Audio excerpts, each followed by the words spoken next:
What's going on, guys? Welcome along to another video. Now, I've just finished removing some other cameras that I've been testing on the channel off the big GSA, ready to install this, the Innov K7. Now, these have been sent to me, so thank you very much to Innov, and we're going to put these on the bike, test them out and see what we think. Well, before we do that, let's jump into the box and see what we get, and we see what features the K7 has to offer. What I like about this unit is there's not a lot of parts to it. It's as simple as two cameras, one remote, one brain and one GPS. Both cameras are 2K, which is nice to see because at the end of the day, we want the most clarity on front and rear. We don't want to have a 1080 at the rear and not be able to see what's coming up from behind us. So yeah, 2K all around. Now it has a large 1.8 aperture. Basically what that means is the amount of light the lenses on the cameras can absorb, so better for low light riding and obviously low light recording as well. As always with Innov, their packaging is on point. Like, lovely box. Like, you can clearly tell they take pride in what they do and what they produce, because I mean, just look at that, lovely. If you're someone who rides in the rain a lot, you don't have to worry because these are IP67 rated, so no drama on the water ingress front. So this here is the brains unit in essence, and just on the side there, that's going to be where you're going to put the TF card, so your transfer card, i.e. your memory card. Make sure you get one that's large enough and has a high write speed, because where the cameras will continuously just be writing and just overwriting the information, they will tend to get full up if you don't get a fast enough card. As always, plenty of cable. The cameras themselves are really nice and sleek, and these have got 2 meter cables on them. Sorry, one's got 2 meter and one's got 1.5. I think 1.5 is going to be the front and 2 meter for the rear. We've then got the remote, and that's got a little camcorder, a GPS and then a Wi-Fi signal, and then one single button, and that is it. GPS unit. Again, we'll do our best to place this somewhere decent. One thing I have noticed with other units in the past is that the GPS signal does struggle sometimes, and I don't necessarily know why. Maybe it's me, maybe I'm placing them in the wrong place, but we will do our best to get it in the right position. Got some mounts. They lied. They say mounts. What they mean is the power cable for it. And now what I'll be using is the Thunderbox. So this will install straight into the Thunderbox. I won't go to the battery. If you don't know what Thunderbox is, check out the video in the description. A really helpful accessories kit. So if you're going to be putting anything on the bike, something that's worth installing, in my opinion. There's a mic. Probably won't use that. All the brackets, some extra sticky pads, and some more brackets. One thing to note with these lenses, we do have a field of view of 120 degrees, so it's going to be absolutely wide enough to capture whatever you need to, that's in front or behind the bike. Well, that's everything you get inside the box. Let's start routing it onto the GSA.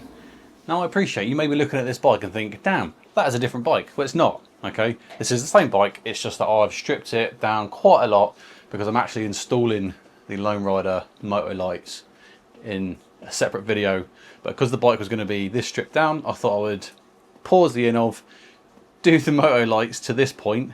Now I'm going to carry on the Innov and route the cable for the cameras through the bike, because I've got all the space and ability to now. And so what I've done for the front camera for now, I think it may stay there, it may not. If I got this guard concept on the front of the bike, and it does have an action camera mount on one side, so I've just used the bracket to put it inside there. Cable, I'm going to run it through here and then kind of come up over to that side, and I'm going to go down probably the right hand side of the bike. I don't know why, I just prefer it over there.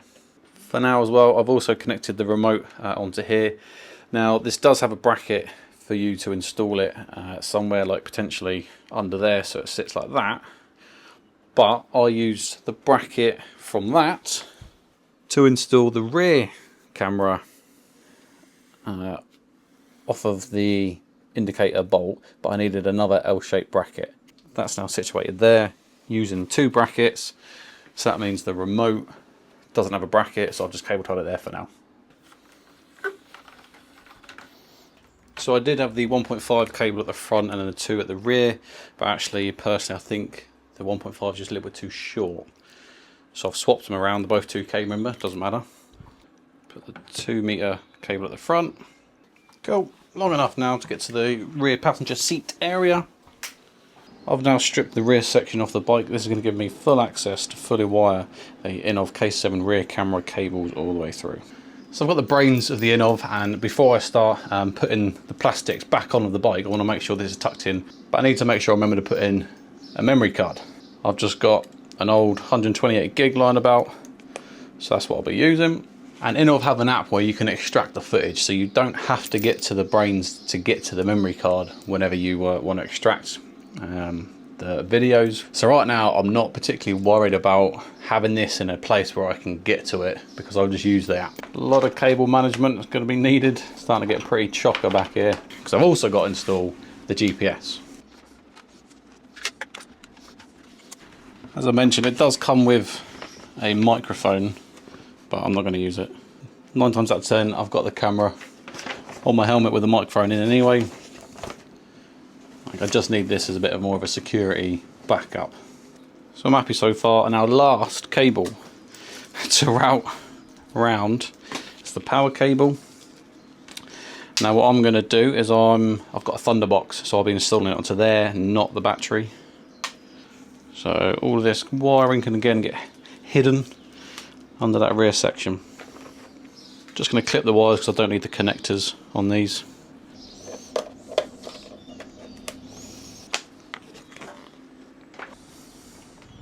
Don't you love it when your house is on the market, so you've got to get out so people can come in? And Zoe's got the car.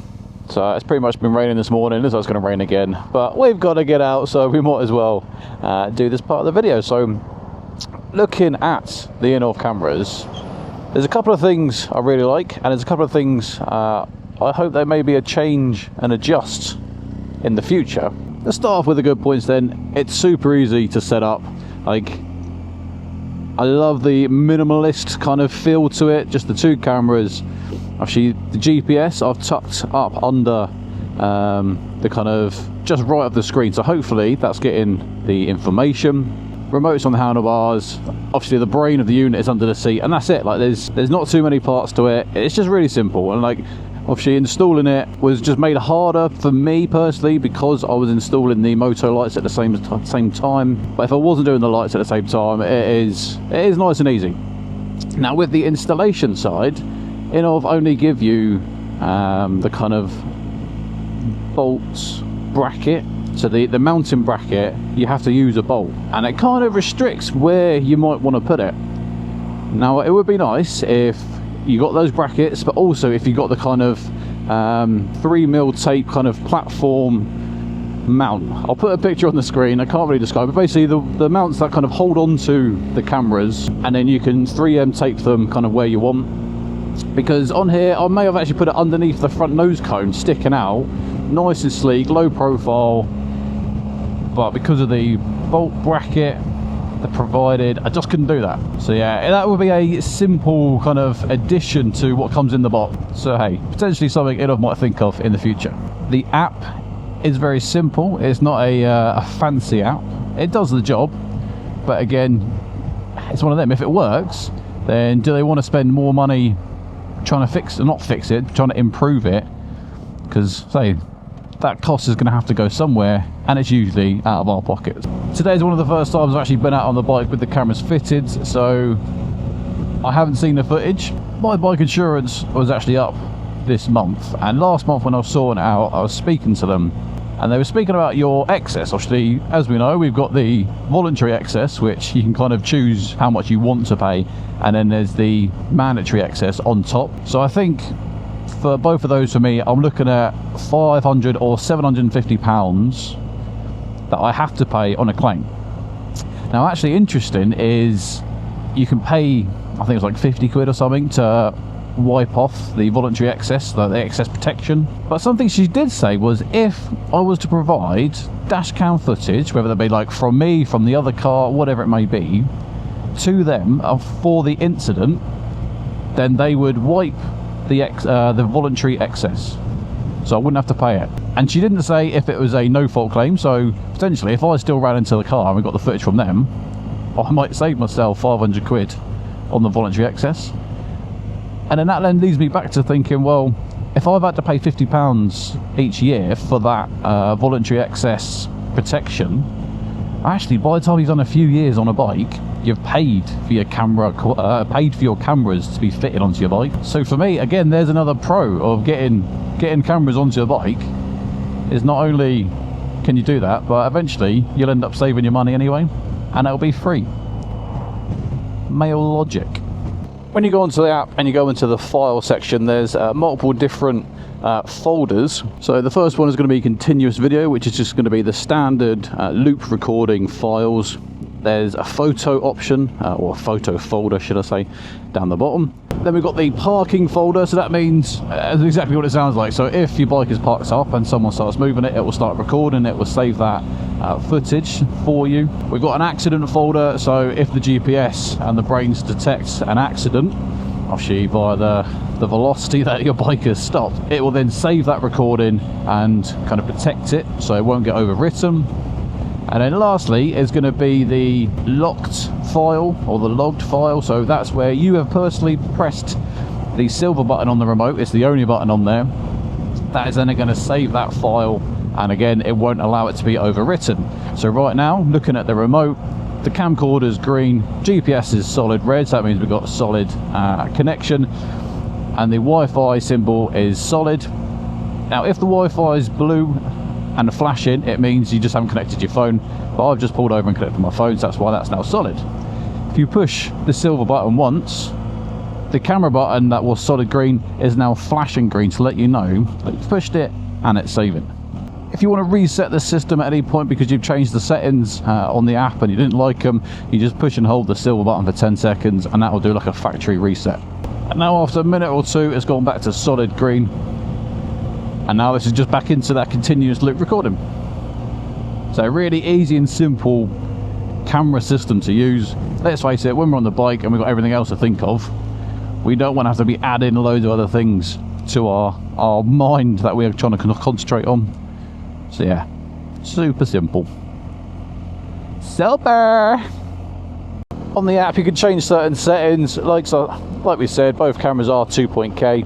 If you have one of the EIS activated, which is the enhanced image stabilization, that's going to drop it to 1080p. That's something else you have to do in the app. End of the day, what's more important, having enough quality in the image to be able to read number plates, or having the image stabilized. You've got to decide, test and adjust, see what you like. But me personally, I'm going to go for the 2K footage, because I have found in the past on cameras that are 1080, the quality just isn't there. Well, it seems pretty dead down in Wincanton today. I've only managed to find one car. I've not managed to find anyone to get behind me. Actually, there is a lot of street lights around here. And obviously, as I mentioned earlier, I do have the moto lights installed. And they are amazing. And also, that's obviously going to then aid in the kind of darker areas, especially between Wincanton and where I live. It's all back roads, there's no street lights, so having a strong powerful headlight slash obviously auxiliary lights is going to aid in the performance that you're going to get from the cameras. But yeah, we'll have to see on the computer what we think of them. Looking back through the footage, as you can tell, the moto lights make a massive difference just on the quality really of what it is that's the camera's picking up. Get out of here, you filthy animal. And then when I was actually going through Wincanton, I found this on previous cameras as well, was the headlights completely blow out the number plates. They reflect the light too much, so actually you can't really read the number plates at night time. It's a shame, because obviously that's a useful tool with these, as in to give information over when needed. But other than not 100% being able to obviously see and read the number plates, you can see everything else. And yeah, obviously when you're going around somewhere with the street lights, it's good. I think the quality is good from what the cameras are showing. Well, if you do want to pick up yourself a set of these, look in the description box below, there'll be a link there. If I can get a discount code, I'll add it in on the screen now, but also in the description box. So yeah, highly recommend. Make sure you go and grab yourself some. If you liked it, give it a thumbs up. More importantly, subscribe to the channel. Until the next one, ride safe.